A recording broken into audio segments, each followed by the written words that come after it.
Hello नमस्कार दोस्तों, आप सभी का स्वागत है आपके अपने यूट्यूब चैनल प्रबोध क्लासेस में। दोस्तों, आज की क्लास में हम लोग पढ़ेंगे हिंदी शिक्षण की विधियां। आपको पता है ग्रेड सेकंड का एग्ज़ाम आपके सामने है 13 और 14 जुलाई को। 13-14 जुलाई को आपके हिंदी का एग्ज़ाम है और उस एग्ज़ाम के लिए आपको 20 क्वेश्चन ऐसे जो है वो तैयार करवा दूंगा। 10 दिनों में 20 क्वेश्चन ऐसे तैयार हो जाएंगे जो कि आपको 40 अंक जो है वो अर्जित करवाएंगे। आपको पता है कि आज हम लोग जो पढ़ेंगे वो है हिंदी शिक्षण की विधियां। क्या है? हिंदी शिक्षण की विधियां। अब हिंदी शिक्षण की बहुत सारी विधियां होती हैं और उन विधियों को पढ़ने के लिए हमें इस टेबल के बारे में पता होनी चाहिए, जहां से एक क्वेश्चन तो यहीं से बन जाएगा। देखो, आपको पता होना चाहिए कि व्याकरण शिक्षण की कौन कौन सी विधियां हैं हिंदी शिक्षण में। आपको पता होना चाहिए कि इनमें से कौन सी गद्य शिक्षण की विधियां हैं। आपको पता होना चाहिए कौन सी पद्य शिक्षण की विधियां हैं। आपको पता होना चाहिए कौन सी रचना शिक्षण की विधियां हैं, कौन सी कहानी शिक्षण की विधियां हैं और उसके अलावा कौन सी नाटक शिक्षण की विधियां हैं। द्वितीय भाषा से संबंधित जो है वो कौन सी शिक्षण विधियां हैं। आधुनिक शिक्षण विधियां कौन सी है। तो ये सब जो है मैं आज आपको करवाने वाला हूं। आज हम लोग व्याकरण शिक्षण की जो है विधियां पढ़ेंगे, जिसमें आगमन है, निगमन है और भाषा संसर्ग है, जहां से एक प्रश्न आता ही आता है। तो जब तक हम लोग ये पढ़ेंगे, ये आपके ऐसे मान के चलो 8 दिन में मैं ये पूरी शिक्षण विधियां कराऊंगा। उसके बाद 2-3 टॉपिक आपके एक्स्ट्रा बचेंगे, वो टॉपिक भी मैं यहाँ पे इसी चैनल पर जो है वो करवाने वाला हूँ। तो अगर अभी तक आप लोगों ने हमारे यूट्यूब चैनल को सब्सक्राइब नहीं किया है तो कर लेना। चलिए, हम लोग पढ़ने वाले हैं आज व्याकरण शिक्षण की विधियां। लेकिन उससे पहले इस टेबल को आप अच्छे से याद कर लो, मैं याद भी करवा देता हूं। देखो, व्याकरण शिक्षण की विधियां कौन कौन सी है। तो व्याकरण शिक्षण की विधियां कौन कौन सी है। पहली विधि है आपके आगमन विधि। कौन सी विधि? पहली कौन सी विधि है? आगमन विधि है। अब आगमन विधि में हम लोग 2 विधियां पढ़ते हैं। कौन कौन सी? एक है प्रयोग विधि, दूसरी है संयोग विधि। प्रयोग और संयोग याद करो। आगमन के साथ कौन सी होगी? प्रयोग करेंगे और संयोग करेंगे। क्या करेंगे? आगमन के साथ कोई आएगा तो वो क्या करेगा? प्रयोग करेगा और संयोग करेगा। निगमन के ध्यान रखो, निगमन में सूत्र विधि और पाठ्य पुस्तक विधि। निगमन के साथ कौन सी आएगी? सूत्र और पाठ्य पुस्तक विधि। भाषा संसर्ग क्या, इसको अव्याकृति विधि बोलते हैं। ये भी व्याकरण शिक्षण की ही एक विधि है। तो तीनों विधियों के बारे में ध्यान रखो। एक है आगमन, दूसरी है निगमन और वो है भाषा संसर्ग। तो आपको पूछ ले निम्न में से कौन सी व्याकरण शिक्षण की विधि नहीं है, तो आप लोग आसानी से जवाब दे पाओगे ना। ठीक है, चलिए आगे बात करते हैं गद्य शिक्षण की ओर। कौन सा है? गद्य शिक्षण की विधि जो है वो हम लोग पढ़ रहे हैं।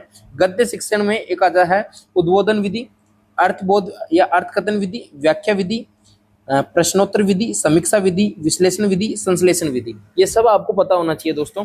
अब गद्य शिक्षण की कौन सी विधि है, कौन सी विधि नहीं है, इस प्रकार से जो है वो प्रश्न पूछे जाते हैं।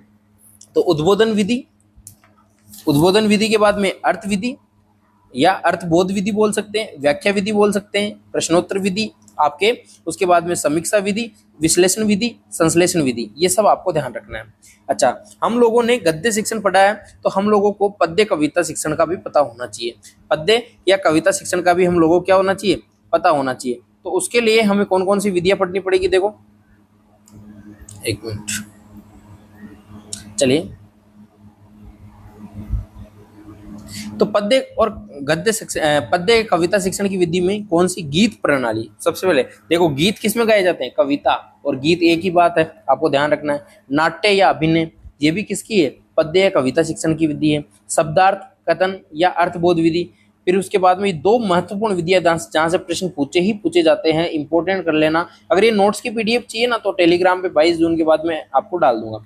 दंडान्वय और खंडान्वय दोनों ही ध्यान रखने हैं, दोनों ही विधियां ध्यान रखने हैं। इसे खंडान्वय को प्रश्नोत्तर विधि भी कहते हैं, ये बात ध्यान रखनी है आपको।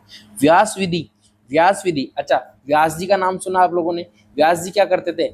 मुंह से बोलते थे, मुंह से पद्य रचनाएं कहते थे और सामने जो है वो स्टूडेंट सुनते थे। तो ये आपको पता होना चाहिए। व्याख्या विधि, ये भी किसका प्रकार है? पद्य कविता या शिक्षण विधि का।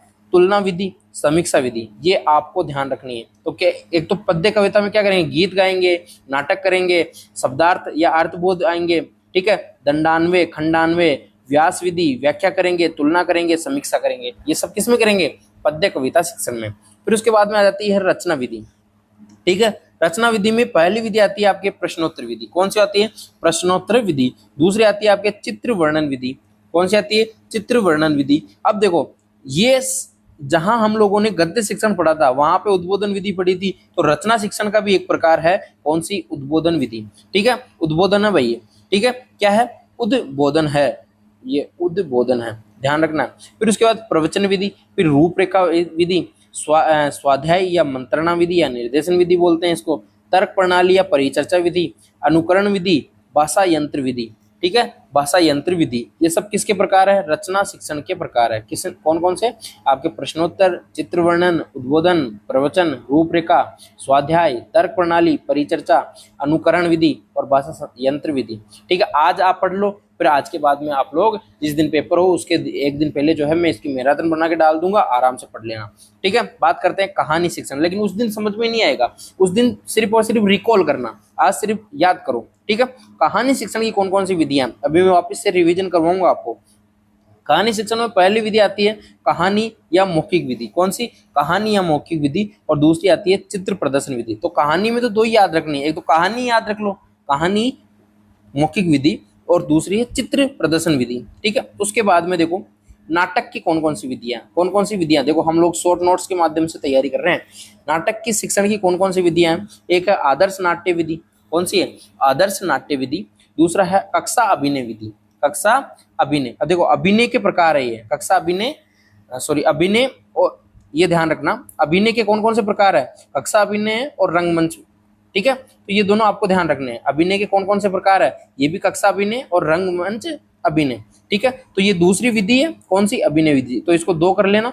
अब इसके कौन कौन से प्रकार है? कक्षा अभिनय है और रंग मंच अभिनय विधि। ठीक है, फिर है व्याख्या विधि और समवाय विधि। ठीक है, व्याख्या विधि आप लोगों ने पहले भी सुनी है। ठीक है, किसमें सुनी है? गद्य शिक्षण में। ठीक है, पद्य शिक्षण में भी आती है और नाटक शिक्षण में भी आती है। ठीक है, तो तीनों ही प्रकार है, लेकिन तीनों में कुछ ना कुछ चेंजिंग है। ठीक है, फिर उसके बाद बात करते हैं हम लोग द्वितीय भाषा के रूप में हिंदी शिक्षण। देखो बहुत इंपॉर्टेंट है, इसमें व्याकरण अनुवाद विधि या भंडार कर, ये आप लोगों ने सुना होगा, बहुत इंपॉर्टेंट है। परोक्ष या अप्रत्यक्ष विधि। ठीक है, उसके बाद में आ जाती है आपके प्रत्यक्ष विधि, उसके बाद में संगठना परक विधि और संरचनात्मक गठन विधि। ठीक है, ये आपको ध्यान रखनी है। सबसे इंपॉर्टेंट क्या है? आधुनिक विधियां, जहां से प्रश्न बनेगा ही बनेगा। कौन कौन सी आती है इसमें? किंडरगार्टन विधि, मॉन्टेसरी विधि, डाल्टन विधि, खेल विधि, बेसिक शिक्षण विधि, वेनेटिका विधि, डेक्रोली विधि, प्रोजेक्ट विधि, अभिकर्मित अनुदेशन विधि और भाषा प्रयोगशाला विधि। एक बार वापस से हम लोग इसको रिवाइज करते हैं। देखो व्याकरण की 3 याद रखो, आगमन, निगमन और भाषा संसर्ग। फिर गद्य शिक्षण की कितनी याद रखनी है? 7 याद रखनी है। उद्बोधन, अर्थबोध, व्याख्या विधि, प्रश्नोत्तर विधि, समीक्षा विधि, विश्लेषण विधि और संश्लेषण विधि। फिर पद्य की आप लोग 9 याद रखो। कौन कौन सी? गीत है, नाट्य है, शब्दार्थ है। गीत, नाट्य, शब्दार्थ है। फिर 2 विधि आ जाती है जिसको खंडान्वय और दंडान्वय बोलते हैं। फिर व्यास और व्याख्या आ जाती है। फिर तुलना और समीक्षा आ जाती है। फिर रचना शिक्षण की भी कुछ 9 विधियां हैं। प्रश्नोत्तर आ जाती है, चित्र आ जाती है, उद्बोधन आ जाती है, प्रवचन आ जाती है, रूपरेखा विधि आ जाती है, स्वाध्याय विधि आ जाती है, तर्क प्रणाली विधि आ जाती है, अनुकरण विधि आ जाती है, भाषा यंत्र विधि आ जाती है। कहानी शिक्षण में 2 विधियां ध्यान रखनी है, कहानी और मौखिक चित्र प्रदर्शन। ठीक है, फिर उसके बाद में आपको ध्यान रखनी है नाटक में आपको कितनी ध्यान रखनी है? 4 ध्यान रखनी है, 5 ध्यान रखनी है। ठीक है, आदर्श नाट्य विधि, अभिनय विधि, व्याख्या विधि और समवाय विधि, 4 आप ध्यान रखोगे। अब अभिनय विधि के 2 प्रकार है, कक्षा अभिनय और रंगमंच अभिनय। ठीक है, फिर द्वितीय भाषा के रूप में हिंदी शिक्षण के तौर पे आप लोगों को 4 ध्यान रखनी है। एक व्याकरण ध्यान रखनी है, प्रत्यक्ष ध्यान रखनी है, संगठना परक ध्यान रखनी है और संरचनात्मक गठन ध्यान रखनी है।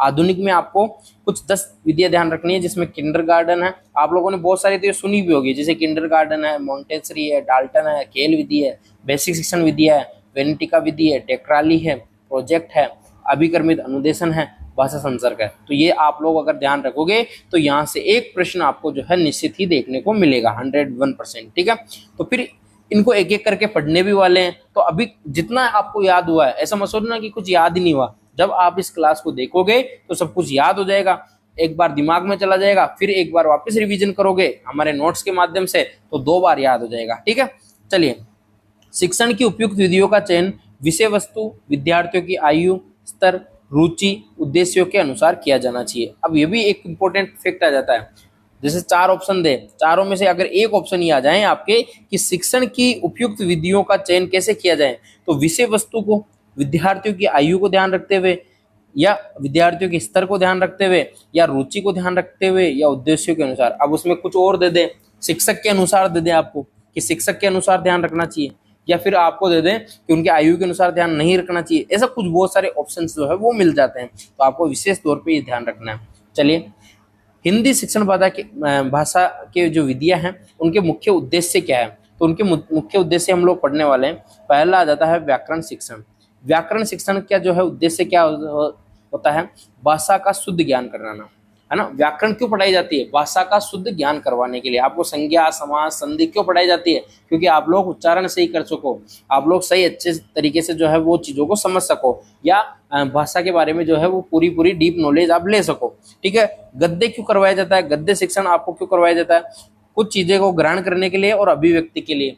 ठीक है। अभिव्यक्ति कैसे करोगे, जब कहानी पढ़ोगे, जब निबंध पढ़ोगे तो अपने विचारों की अभिव्यक्ति करोगे। ठीक है। फिर पद्य या कविता शिक्षण, तो उसमें रस होएगा, अलंकार होंगे। ठीक है। सौंदर्य अनुभूति होगी। तो ध्यान रखना, कहानी शिक्षण की नीति ज्ञान आपको प्रदान करना, नीति ज्ञान प्रदान करना, मनोरंजन कराना। ठीक है। नाटक क्यों, क्योंकि संस्कार दिए जा सके। ठीक है। रामायण का नाटक जो है वो क्यों करवाया जाता है, उसका रंगमंचन क्यों करवाया जाता है, क्योंकि बच्चों में संस्कार आए।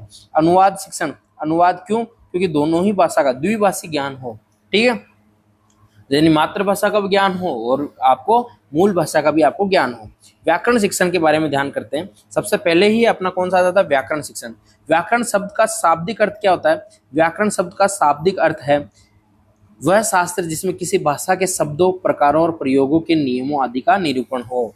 तो व्याकरण शिक्षण का शाब्दिक अर्थ आपको पूछ लें कि वह शास्त्र जिसमें किसी भाषा के शब्दों, प्रकारों, प्रयोगों, नियमों का निरूपण हो। व्याकरण की परिभाषा, व्याकरण की परिभाषा कुछ विद्वानों के अनुसार, एक पाश्चात्य विद्वान हुए जिसका नाम था डॉक्टर स्वीट। डॉक्टर स्वीट जो है वो व्याकरण की परिभाषा क्या देते हैं, ये कहते हैं कि व्याकरण भाषा का व्यवहारिक विश्लेषण है। व्याकरण क्या है, भाषा का व्यवहारिक विश्लेषण है। फिर कामता प्रसाद गुरु, जो कि आपके व्याकरण के बहुत बड़े ज्ञाता रहे हैं, वो कहते हैं जिस शास्त्र में शब्दों के शुद्ध और प्रयोग के नियमों का निरूपण होता है उसे ही व्याकरण कहा जाता है। यानी ऐसे शास्त्र जिसमें शब्दों के शुद्ध और प्रयोग के नियमों का निरूपण हो उसे ही क्या कहा जाता है, व्याकरण कहा जाता है। ये परिभाषा किसकी है, कामता प्रसाद गुरु की। फिर है प्रचलित भाषा, यह है जैगर की परिभाषा, बहुत इंपॉर्टेंट है, पूछी गई है पहले भी, है ना। तो जैगर की परिभाषा, जैगर क्या कहते हैं कि प्रचलित भाषा संबंधी नियमों की ही व्याख्या ही व्याकरण है। प्रचलित भाषा के जो संबंधित नियम है उसकी व्याख्या करना ही क्या कहलाता है, व्याकरण कहलाता है। तो तीन परिभाषाएं आपको व्याकरण शिक्षण के रूप में ध्यान रखना है। पहले डॉक्टर स्वीट की ध्यान रखनी है, जो कि कहते हैं कि व्याकरण भाषा का व्यवहारिक विश्लेषण है। कामता प्रसाद गुरु क्या कहते हैं कि शब्दों के शुद्ध और प्रयोग के नियमों का निरूपण करना हो वही व्याकरण कहलाता है। और जैगर क्या कहते हैं कि प्रचलित भाषा संबंधित नियमों की व्याख्या करना ही व्याकरण है।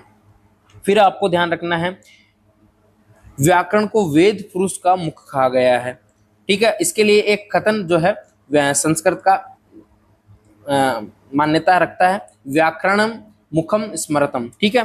फिर आपको ध्यान रखना है शिक्षा, कल्प, व्याकरण, छंद, ज्योतिष और निरुक्त, इन वेदांगों में जो है व्याकरण को सबसे प्रमुख माना गया है। यानी कुछ वेद के अंग है, उनमें से सबसे इंपॉर्टेंट क्या है, व्याकरण है। अगर किसी की व्याकरण अच्छी नहीं है तो फिर उस वेद का कोई भी अर्थ नहीं है। तो व्याकरण जो है वेद के अनुसार व्याकरण जो है वो सबसे प्रमुख सब्जेक्ट है आपका। अब व्याकरण शिक्षण के कुछ उद्देश्य है वो भी आपको पता होना जरूरी है। अब इसमें सबसे पहला उद्देश्य क्या जाता है, छात्रों को शुद्ध उच्चारण व शुद्ध वर्तनी का ज्ञान प्रदान करना। तो व्याकरण का सबसे महत्वपूर्ण उद्देश्य क्या होगा, अब इसमें से 3-4 उद्देश्य आपको दे दिए और उनमें से एक आपको असत्य दे दिया, तो सीधी सी बात आप आराम से कर लोगे। देखो, छात्रों को शुद्ध उच्चारण व शुद्ध वर्तनी का ज्ञान प्रदान करना पहला। दूसरा, वाक्य के नियमों का ज्ञान प्रदान करना, वाक्य की जो रचना करते हैं उनके नियमों का ज्ञान प्रदान करना। तीसरा, विराम चिन्हों के सही प्रयोग का ज्ञान प्रदान करना। फिर चौथा है आपके छात्रों को व्याकरण संबंधी नियमों का ज्ञान करवाना। ठीक है। पांचवा, आपको छात्रों में चिंतन शक्ति, तर्क, आलोचनात्मक प्रवृत्ति का विकास करना। फिर आपके सृजनात्मक शक्ति एवं रचनात्मक शक्ति का विकास करना। ये भी किसका उद्देश्य है, आपके व्याकरण शिक्षण का उद्देश्य है। फिर उसके बाद में आ जाता है छात्रों में शब्द संरचना व संबंधी क्षमता का विकास करना। छात्रों में शब्द संरचना संबंधी क्षमता का क्या करना, विकास करना। तो एक बार वापस से रिपीट करेंगे व्याकरण शिक्षण के उद्देश्य। पहला, शुद्ध उच्चारण और शुद्ध वर्तनी का ज्ञान। क्या है, शुद्ध उच्चारण और शुद्ध वर्तनी का ज्ञान। दूसरा, वाक्य रचना के नियमों का ज्ञान, तीसरा विराम चिन्हों का ज्ञान, फिर चौथा है व्याकरण संबंधी नियमों का ज्ञान, फिर पांचवा है आपके छात्रों में चिंतन शक्ति, तर्क शक्ति और आलोचनात्मक प्रवृत्ति का विकास, फिर है सृजनात्मक शक्ति और रचनात्मक शक्ति का विकास।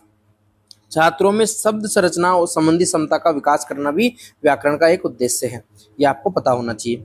फिर आगे पढ़ते हैं व्याकरण की शिक्षण विधियां। व्याकरण शिक्षण की विधियां, अब पहली विधि इसमें कौन सी आती है दोस्तों?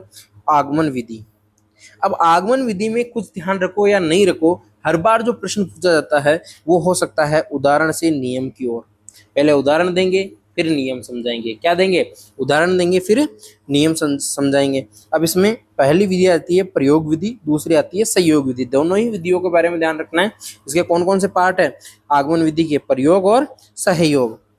दूसरा है निगमन विधि, या इसको बोलते हैं हम लोग सिद्धांत प्रणाली। अब इसमें दो आ जाती है, सूत्र प्रणाली और पाठ्य पुस्तक प्रणाली। तीसरी आ जाती है भाषा संसर्ग विधि, ठीक है, और चौथी आ जाती है आगमन निगमन विधि। ठीक है, तो आगमन और निगमन दोनों साथ में हो। ठीक है, अब देखो आगमन विधि की बात करते हैं। आगमन विधि में क्या होता है? विद्यार्थी के सामने सबसे पहले उदाहरण प्रस्तुत करेंगे और उसके बाद उदाहरणों द्वारा जो है बालकों को नियम निकलवाएंगे। ये एक प्रकार की मनोवैज्ञानिक विधि है। कैसी है? एक प्रकार की मनोवैज्ञानिक विधि है। फिर तीसरे इसके बारे में ध्यान रखना, ये वाक्य विश्लेषण के शिक्षण हेतु उपयुक्त विधि है। आपको ये तीनों ही ऑप्शन दे सकते हैं, एक असत्य दे दें तो आप आसानी से इसका आंसर कर सकते हो। इंपॉर्टेंट लगा लेना इसको। अब आगमन विधि के रूप, पहला रूप है इसका जो मैंने आपको बताया था, प्रयोग विधि। प्रयोग विधि में, इस विधि में जो है व्याकरण पढ़ाते समय छात्रों के सम्मुख पहले उदाहरण रखे जाते हैं। प्रयोग विधि में क्या करते हैं? सबसे पहले कुछ उदाहरण रखेंगे। अनेक उदाहरणों में समान लक्षण वाले अंशों के आधार पर जो है, यानी उदाहरण बार बार एक ही प्रकार के उदाहरण देंगे, ठीक है, और उससे ही जो है वो सिद्धांत और नियम निकलवाएंगे और फिर उन्हीं से जो है वो प्रयोग तथा अभ्यास करवाया जाएगा। यह है आपके प्रयोग विधि। तो ध्यान क्या रखोगे? व्याकरण पढ़ाते समय सबसे पहले उदाहरण, फिर उदाहरण के बाद सेम प्रकार के उदाहरण दिए जाएंगे और उनसे जो है वो नियम या जो सिद्धांत है वो निकलवाए जाएंगे और फिर उनसे प्रयोग और अभ्यास करवाया जाएगा। फिर आ जाती है आपके सहयोग प्रणाली या समवाय विधि। इसको समवाय विधि भी बोलते हैं, ये भी एक प्रश्न आया हुआ है, ठीक है। इसके अनुसार जो है, इसके अनुसार व्याकरण की शिक्षा अलग से नहीं दी जाती है। व्याकरण की शिक्षा अलग से नहीं दी जाती है, लेकिन हम लोग जब कोई भी रचना करवाएंगे, मान लो गद्य करवाया हम लोगों ने या कोई प्रसंग करवाया, तो वहां से ही हम लोग व्याकरणिक रूपों एवं नियमों का ज्ञान जो है वो प्रदान करेंगे। भाई हम लोग किताब पढ़ा रहे हैं, किताब पढ़ाते पढ़ाते हम लोग कोई संधि का आ गया, कोई समास आ गया, कोई कुछ भी आ गया, तो हम लोग उसको जो है वो वहीं सॉल्व करवाएंगे और उदाहरण देके बच्चों को वहीं समझा देंगे, ठीक है। अब देखो इसके कुछ नियम है वो आप ध्यान रखना, कुछ इसकी विशेषताएं। रचना, कहानी, पद्य आदि की शिक्षा देने के साथ साथ ही प्रसंग तथा अवसरानुकूल व्याकरण की शिक्षा, यानी अवसर मिलने पे, जैसे मान लो मैं किताब पढ़ा रहा हूँ, अब किताब में मेरे पास एक शब्द आ गया विद्यालय, तो विद्याधन आलय जो है, विद्याधन आलय जो है मुझे अगर पढ़ाना है बच्चों को, तो मुझे अगर संधि करवानी है तो मैं विद्याधन आलय करके उसमें बता दूंगा कि इसमें कौन सी स्वर संधि है। अब कौन सी संधि है वो मैं आपको बता दूंगा। तो ठीक है, तो जब रचना करा रहे, कहानी करा रहे, पद्य करा रहे, कोई पद्य रचना आ गई, उसमें कोई अलंकार आ गया, अलंकार बताना है तो उसी समय बता दो वो उदाहरण देके। तो ये है, उसमें उदाहरण दो फिर नियम की तरफ जाओ। दूसरा इसका जो है वो विशेषता क्या है? व्याकरण पृथक विषय नहीं है, भाषा शिक्षण के संदर्भ में ही पढ़ा दिया जाता है। यानी व्याकरण को अलग से कोई सब्जेक्ट नहीं करेंगे, अलग से संधि नहीं पढ़ाएंगे, अलग से समास नहीं पढ़ाएंगे, बच्चों को अलग से जो है वो कारक नहीं पढ़ाएंगे, अलग से वचन नहीं पढ़ाएंगे। क्या करेंगे? जब हम लोग सब्जेक्ट पढ़ा रहे होंगे तब दोनों को ही हम लोग जो है वो साथ में लेके चलने वाले हैं। उसके बाद में व्याकरण की विधिवत शिक्षा नहीं हो पाती है, व्याकरण की विधिवत शिक्षा नहीं हो पाती है, यथा प्रसंग ही आवश्यक नियम बता दिए जाते हैं। यानी अलग से जो है व्याकरण नहीं पढ़ाई जाएगी। वही बात आ रही है बार बार कि अलग से व्याकरण नहीं पढ़ाएंगे, बल्कि हम लोग जो नियम पढ़ाने हैं, जैसे कोई विद्याधन आलय आ गया तो मैंने बता दिया कि विद्याधन आलय में जो है आपके आ प्लस आ मिलके आ बन रहा है, तो मैंने जैसे ही ये चीज बताई तो फिर मैंने वही के वही जो स्वर संधि का वो नियम आपको बता दिया। उसके बाद में आगमन विधि वाक्य विश्लेषण के शिक्षण हेतु उपयुक्त है। आगमन विधि जो है, सॉरी यहाँ आगमन विधि कहाँ से आ गई? हाँ, आगमन विधि के बारे में बता रहे हैं। आगमन विधि वाक्य विश्लेषण के शिक्षण हेतु उपलब्ध है, उपयुक्त है। ये किसके लिए दिया गया है? आगमन विधि के लिए। ये वाक्य विश्लेषण के शिक्षण हेतु क्या है? उपयुक्त है, ये ध्यान रखना है। ठीक है, चौथा जो है वो इंपॉर्टेंट विशेषता इसकी ध्यान रखनी है। समवाय विधि के कुछ सिद्धांत भी है, समवाय बोल दो इसको या सहयोग बोल दो। अब देखो पहला सिद्धांत आ जाता है हर्बर्ट का सहसंबंध सिद्धांत। यहाँ से प्रश्न 101% आता है। हर्बर्ट का सहसंबंध सिद्धांत जो है, इसमें दो सिद्धांत आते हैं। पहले आते हैं क्षैतिज सहसंबंध, इसमें एक विषय का अन्य विषय के साथ सहसंबंध होगा। दूसरा लंबीय सहसंबंध, इसका मतलब क्या होता है, एक ही विषय के विभिन्न अंगों का सहसंबंध, यानी एक ही विषय में बहुत सारे अंग है, वो सब चीजें हम लोग बता दिए, लेकिन एक ही विषय से दूसरी विषय को जोड़ के बता दिया, वो है क्षैतिज। और अगर एक ही विषय में बहुत सारे टॉपिक को जोड़ दिया आपस में, तो वो है आपके लंबीय। दोनों ध्यान रखना। फिर हर्बर्ट का शिष्य था जिलर। तो हर्बर्ट के शिष्य जिलर ने एक सिद्धांत दिया, जिलर का केंद्रीकरण का सिद्धांत। इसमें संबंध को व्यवस्थित बनाने के लिए हर्बर्ट के शिष्य जिलर ने एक ही विषय को केंद्र में रखकर अन्य विषयों को पढ़ाने की चेष्टा की। तो एक ही विषय को केंद्र में रखकर उससे अन्य विषय पढ़ाने की जो है वो चेष्टा किसने की थी, जिलर ने, जो कि किसका शिष्य था, हर्बर्ट का शिष्य था। फिर उससे संबंधित एक और आ जाते हैं फ्रोवेल का जीवन केंद्र संबंधित, आपको नाम याद रखने बस, है ना। और डीवी का सामंजस्यकरण सिद्धांत और गांधी का समवाय सिद्धांत। ये पांचों के पांचों सिद्धांत जो है वो समवाय विधि के सिद्धांत है। तो आपको प्रश्न क्या आएगा, प्रश्न निम्न में से कौन सा एक समवाय विधि का सिद्धांत नहीं है या सहयोग विधि का सिद्धांत नहीं है। आगमन विधि के सोपान या पद। आगमन में सबसे पहले उदाहरण, प्रस्तुत प्रकरण से संबंधित। सोपान पद उसको किसको बोलते हैं, चरण को बोलते हैं, यानी कितने चरण है, कौन कौन से चरण है इसमें, है ना। उदाहरण की बात करते हैं। प्रस्तुत प्रकरण से, यानी जो भी प्रकरण हम लोग पढ़ा रहे हैं उससे संबंधित अनेक उदाहरण छात्रों के सम्मुख प्रस्तुत करेंगे। यानी जैसे मैंने संधि पढ़ाई, संधि से संबंधित मैंने बहुत सारे उदाहरण बच्चों को दिए, ठीक है। या फिर मैंने कारक पढ़ाया या अलंकार पढ़ाया, तो अलंकार से संबंधित जो भी अलंकार है वो, जैसे मैंने कनक कनकते सौ गुनी मादकता अधिकाई पढ़ाया, तो मैंने ये चीज पढ़ाई तो पहले मैंने उदाहरण बताया आपको कि इसमें कनक का मतलब दतूरा है, कनक का मतलब सोना है, ऐसे करके मैंने पढ़ाया। तो उदाहरण जो है वो बहुत सारे दिए जाएंगे एक ही टॉपिक से संबंधित। फिर तुलना की जाएगी, तुलना किया जाएगा, विश्लेषण किया जाएगा। तो उन उदाहरणों की परस्पर तुलना करना, विश्लेषण करना और उनसे व्यक्त समान लक्षणों को, विशेषताओं को समझना। यानी मैंने एक अनुप्रास का एक तो कनक कनकते दिया, एक दूसरा कोई और उदाहरण दे दिया, ठीक है। ये बात आपको पता होनी जरूरी है। सामान्यकरण या नियमकरण या निष्कर्ष की बात करते हैं, तो लक्षणों एवं विशेषताओं के आधार पर नियम या निष्कर्ष या परिभाषा निकालना। फिर उसके बाद में प्रयोग और अभ्यास। प्रयोग और अभ्यास, निकाले गए निष्कर्ष को, जो भी निष्कर्ष हम लोगों ने निकाला है उसके निष्कर्ष या नियम की पुष्टि करने के लिए अनेक प्रयोग करना और उनसे अच्छी तरह से जो है वो अभ्यास करवाना, ठीक है। ये है आपके आगमन विधि के सोपान। आगमन विधि के शिक्षण सूत्र भी अपन को पता होना चाहिए। यहाँ से 101% प्रश्न पूछा जाता है। आगमन विधि उदाहरण से नियम की ओर, विशेष से सामान्य की ओर, स्थूल यानी बड़े से छोटे की ओर, अनिश्चित से निश्चित की ओर, प्रत्यक्ष से प्रमाण की ओर और ज्ञात से अज्ञात की ओर चलती है। आगमन विधि के गुण क्या क्या है, मनोवैज्ञानिक और रुचिकर विधि है, छोटी कक्षाओं के लिए उपयोगी और सर्वश्रेष्ठ विधि है, छात्र इसमें सक्रिय रहते हैं, बाल केंद्रित विधि है, छात्रों व अध्यापकों में अंतःक्रिया होती है, मौलिक चिंतन मानसिक विकास होता है, अधिगम में स्थायित्व होता है, नवीन ज्ञान प्राप्त करने के लिए छात्र प्रेरित होते हैं। ये आपको पता होना चाहिए। गुण और शिक्षण सूत्र ये दोनों याद करने ही करने हैं। शिक्षण सूत्र में उदाहरण से नियम की ओर, विशेष सामान्य की ओर, स्थूल से सूक्ष्म की ओर, अनिश्चित से निश्चित की ओर, प्रत्यक्ष से प्रमाण की ओर, ज्ञात से अज्ञात की ओर, चीजें ध्यान रखना। आगमन विधि के गुण ध्यान रखना, मनोवैज्ञानिक और रुचिकर होती है, छोटी कक्षाओं के लिए उपयुक्त है। तो आपको पूछ सकते हैं निम्न में से कौन सी जो विधि है वो छोटी कक्षाओं के लिए उपयुक्त है। छोटी कक्षाओं के लिए उपयुक्त विधि कौन सी है या सर्वश्रेष्ठ विधि कौन सी है, आगमन विधि। छात्र इसमें क्या रहते हैं, सक्रिय रहते हैं, क्योंकि छात्रों को उदाहरण दिए जाते हैं। छात्र क्या होते हैं, अट्रैक्ट होते हैं। बाल केंद्रित है, यानी बच्चों को जो है केंद्र में रखा जाता है। छात्रों और अध्यापकों के में अंतःक्रिया होती है, छात्र भी बोलता है, अध्यापक भी बोलता है, दोनों बोलते हैं, दोनों संवाद करते हैं। मौलिक चिंतन और मानसिक विकास होता है, अधिगम में स्थायित्व होता है, नवीन ज्ञान प्राप्त करने के लिए छात्र क्या होते हैं, प्रेरित होते हैं। कुछ दोष भी है इसको, ये उच्च कक्षाओं के लिए नहीं बनी है, उच्च कक्षाओं के लिए नहीं बनी है। पाठ्यक्रम समय पर इससे पूरा नहीं होता है, समय व श्रम इसमें ज्यादा लगती है, ठीक है। सैद्धांतिक, हालांकि ये कोई एक इसका डाउनफॉल नहीं है, एक इसका दोष नहीं है, क्योंकि समय और श्रम तो लगनी ही चाहिए स्टडी में, ठीक है। सैद्धांतिक या तथ्यात्मक ज्ञान के लिए अनुपयोगी है, क्रमबद्धता का अभाव होता है, छात्र गलत निष्कर्ष भी निकाल सकते हैं। ये आपको ध्यान रखने हैं। ये कुछ दोष है जिसमें उच्च कक्षाओं के लिए अनुपयोगी है, पाठ्यक्रम समय पर इससे पूरा नहीं होता है, समय और श्रम ज्यादा लगता है, सैद्धांतिक या तथ्यात्मक ज्ञान के लिए अनुपयोगी है, क्रमबद्धता का अभाव होता है और छात्र गलत निष्कर्ष भी निकाल सकते हैं।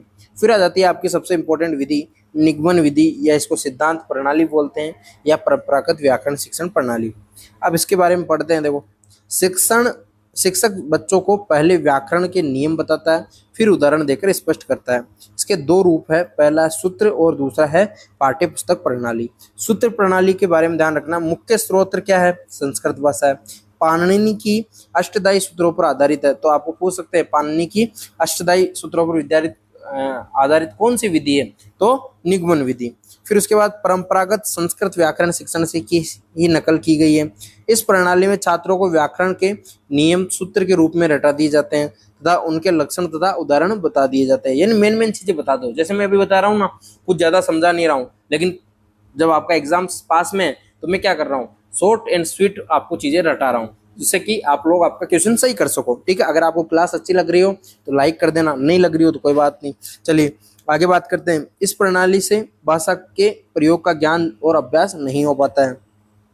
देखो, वो आगमन विधि थी, वो मनोवैज्ञानिक विधि थी, जबकि ये अमनोवैज्ञानिक विधि है। तो जब अंतर की बात आएगी तो अंतर की बात में आपको ध्यान रखना है आगमन और निगमन में सबसे इंपॉर्टेंट चीज, और इसकी सबसे बड़ी विशेषता संक्षिप्तता तथा निश्चितता है।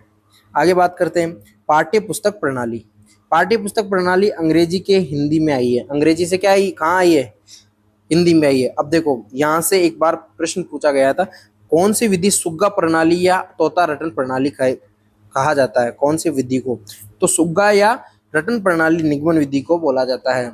ठीक है, यह प्रणाली अमनोवैज्ञानिक तथा अरुचिकर होती है। ठीक है, बच्चे इसमें रुचि नहीं लेते, रटाते हैं इसमें बार बार। जैसे मैं रटा रहा हूँ ना आपको, तो आप लोगों की रुचि नहीं है, लेकिन आपकी मजबूरी है पढ़ना, तो मजबूरी है तो पढ़ना ही पड़ेगा भाई। ठीक है, नियमों का प्रस्तुतिकरण, सबसे पहले क्या करेंगे, नियमों से उदाहरण की ओर चलेंगे। नियमों से किस तरफ चलेंगे? उदाहरण की ओर। उदाहरण द्वारा नियमों की पुष्टि की जाएगी। उदाहरण द्वारा पहले नियम बताएंगे, फिर उदाहरण देंगे, फिर उसकी पुष्टि करेंगे। प्रयोग व अभ्यास करेंगे और पुनः परीक्षण या सत्यापन करेंगे। कुछ सूत्र है इसके, नियम से उदाहरण की ओर, नियम से उदाहरण की ओर, सामान्य से विशेष की ओर, सूक्ष्म से स्थूल की ओर, प्रमाण से प्रत्यक्ष की ओर, अज्ञात से ज्ञात की ओर, निश्चितता से अनिश्चितता की ओर, कठिन से सरल की ओर। ये तो आप आसानी से कर भी लोगे, है ना। निगमन विधि के गुण की बात करते हैं। तो निगमन विधि के सबसे पहला गुण तो क्या है, जो उसके दोस्त थे वो इसके गुण है। ठीक है, तो उच्च कक्षाओं के लिए उपयोगी है, पाठ्यक्रम समय पर पूर्ण नहीं होता है, समय व श्रम कम लगता है, क्रमबद्धता होती है, छात्र गलत निष्कर्ष नहीं निकाल सकते, सैद्धांतिक व तथ्यात्मक ज्ञान के लिए ये उपयोगी है। निगमन विधि के दोष क्या है? छोटी कक्षाओं के लिए अनुपयोगी है। जो उसके गुण थे वो इसके दोष हो गए। छात्र प्राय क्या होते हैं? निष्क्रिय रहते हैं। शिक्षक केंद्रित विधि है, शिक्षक केंद्रित विधि है। ठीक है, इसमें शिक्षक व छात्रों के बीच अंतःक्रिया नहीं होती। ठीक है, छात्रों में मौलिक चिंतन व मानसिक विकास नहीं होता, अधिगम में स्थायित्व नहीं होता। यह नीरस विधि है। इस विधि में छात्रों को नियम रटाने पर जोर दिया जाता है, इसलिए यह अमनोवैज्ञानिक व अरुचिकर विधि है। अगर आपको सीधा सा प्रश्न पूछ ले, निम्न में से अरुचिकर व अमनोवैज्ञानिक विधि कौन सी है, तो निगमन ध्यान रख लेना। अब एक विधि आती है आगमन निगमन विधि। आगमन निगमन विधि की चीजें ध्यान रखनी है आपको। यह विधि व्याकरण शिक्षण की सबसे उपयुक्त विधि है। यह विधि आगमन तथा निगमन दोनों के परस्पर, यानी दोनों को जोड़ दो, आगमन को जोड़ दो और निगमन को जोड़ दो। जब आगमन और निगमन को जोड़ देंगे तो क्या बन जाएगी? आगमन निगमन विधि बन जाएगी। नाम से पता चल रहा है। इसमें पहले उदाहरणों द्वारा छात्रों को सामान्य व्याकरण के नियम निकलवाए जाते हैं, फिर उस नियम की पुष्टि उदाहरणों द्वारा की जाती है। यानी पहले उदाहरण बताएंगे, फिर नियम निकालेंगे छोटे छोटे जो सामान्य नियम है, फिर हम लोग क्या करेंगे, वापस से नियम की पुष्टि करेंगे उदाहरणों के द्वारा। इस विधि में आगमन एवं निगमन दोनों विधियों को क्रमशः प्रयोग में लाया जाता है। ठीक है, अर्थात पहले आगमन विधि द्वारा नियम बनाए जाते हैं, फिर नियमों की पुष्टि निगमन विधि द्वारा की जाती है। भाषा संसर्ग विधि या अव्यकृत विधि। बिना व्याकरण के भाषा ज्ञान देने को ही अव्यकृत विधि कहा जाता है। व्याकरण की शिक्षा स्वतंत्र रूप से नहीं दी जाती, बल्कि भाषा की शिक्षा के साथ ही व्याकरण की शिक्षा भी दे दी जाती है। भाषा का शुद्ध प्रयोग छात्रों को आए, यही व्याकरण शिक्षण का उद्देश्य है। तो आपको ये ऑप्शन दे सकता है कि भाषा का शुद्ध प्रयोग छात्रों को आए, यही व्याकरण शिक्षण का उद्देश्य है। ऐसा किस विधि में कहा गया है? तो भाषा संसर्ग विधि में कहा गया है। छात्रों को ख्याति प्राप्त लेखकों की रचनाएं पढ़ाएंगे, ठीक है, जिसका भाषा पर पूर्ण अधिकार हो। व्याकरण के नियमों का ज्ञान कराए बिना ही बालक भाषाविदों के संसर्ग से स्वाभाविक रूप से भाषा का शुद्ध ज्ञान प्राप्त कर लेता है। अर्थात छात्र अच्छी भाषा के संसर्ग में रहकर भाषा सीखता है। इसी को भाषा संसर्ग विधि कहा जाता है। इस विधि में व्याकरण का सैद्धांतिक ज्ञान न दिया जाकर व्यवहारिक ज्ञान दिया जाता है। अतः इसमें व्याकरण शिक्षा के सैद्धांतिक पक्ष की अपेक्षा करते उसके व्यावहारिक पक्ष का विशेष बल दिया जाता है। ये इसकी कुछ विशेषताएं जो आपको पढ़नी है, ठीक है। विशेषता कौन कौन सी है? भाषा की शिक्षा के साथ व्याकरण की शिक्षा दी जाना। मनोवैज्ञानिक प्रणाली, ये इंपॉर्टेंट है भाई, ध्यान रख लेना। इस प्रणाली में व्याकरण के नियमों का ज्ञान कराए बिना भाषा के शुद्ध रूप का प्रयोग करना सिखाया जाता है, ठीक है। तो ये कुछ विधियां हैं जो आपको ध्यान रखनी है। कल की क्लास में हम लोग जो पढ़ेंगे वो है आपके गद्य शिक्षण की विधि, और फिर उसके बाद एक के बाद एक हम लोग सभी शिक्षण विधियों को करेंगे। आपके लिए क्लास इंपॉर्टेंट होगी, तो इस क्लास को लाइक करना और आगे बढ़ाना। चलिए मिलते हैं किसी और दिन किसी और जगह।